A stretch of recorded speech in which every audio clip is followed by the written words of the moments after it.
Ballarat, Victoria, is a quiet town, rich with history, colonial charm, and a strong sense of community.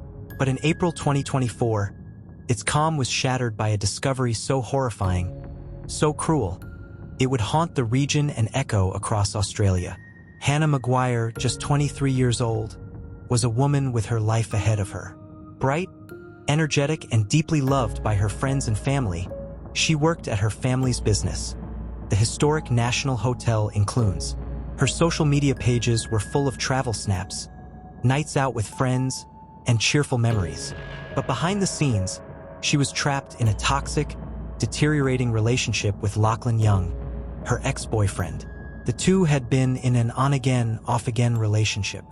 Those closest to Hannah later described it as controlling and emotionally abusive. Though she had tried to break free, Young didn't want to let go.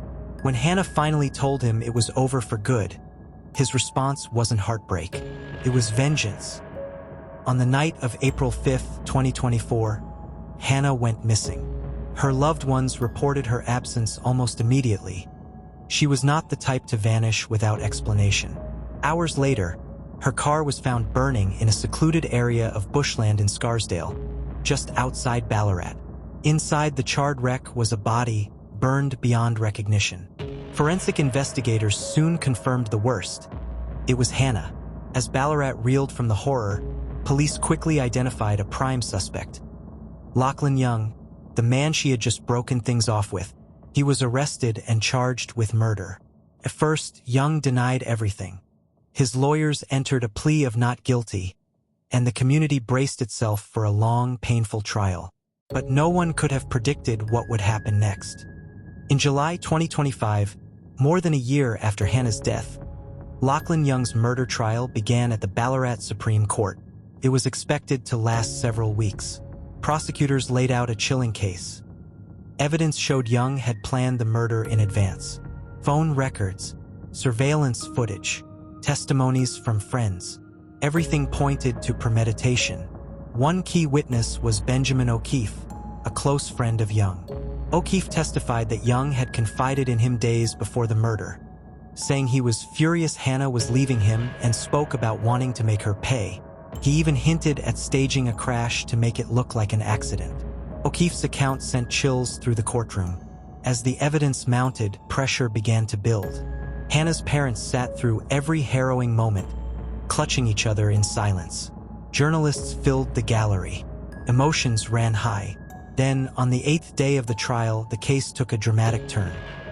In front of the court, Lachlan Young abruptly changed his plea, from not guilty to guilty of murder. The courtroom gasped. Reporters scrambled to file updates. Hannah's family broke down in tears. "Yes, I did it," Young said quietly. "I killed her. I burned the car." The confession marked a turning point, not only in the legal process but also in the emotional journey of everyone involved. After over a year of lies and denial, the truth had finally been spoken aloud.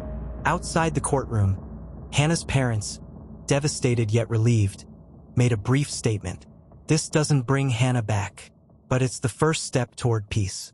We can finally say she got justice." With the guilty plea entered, the trial moved swiftly toward sentencing. Prosecutors described the killing as cold-blooded, calculated, and cruel. They asked for the maximum penalty allowed under Victorian law. Young, now exposed and without defense, showed little emotion. The court heard further details. How he lured Hannah to an isolated area, killed her with blunt force, placed her in the back seat of her own car, and then set it ablaze, attempting to destroy any trace of the crime. It didn't work. Investigators, with the help of forensic teams, pieced everything together. In victim impact statements, Hannah's family described the emotional wreckage left behind. "There are no words for what this has done to us," her mother said, her voice trembling. "She was our only daughter. She lit up every room. And he took her from us in the most brutal way imaginable." Hannah's friends described her as the life of every party, genuine, and a fighter. The community held candlelight vigils and painted murals in her memory. Her death became a symbol of the dangers of controlling relationships and the urgent need to protect women trying to leave them. On July 18, 2025, the judge delivered the sentence. Life imprisonment with a non-parole period of 30-year non-parole period. The courtroom fell into silence. No cheers, no applause, just tears and quiet resolve. Though Lachlan Young now sits behind bars, the pain left in his wake will never fully heal. But through her family's strength, the community's unity, and the finality of his confession, Hannah McGuire's voice was not silenced. It became louder.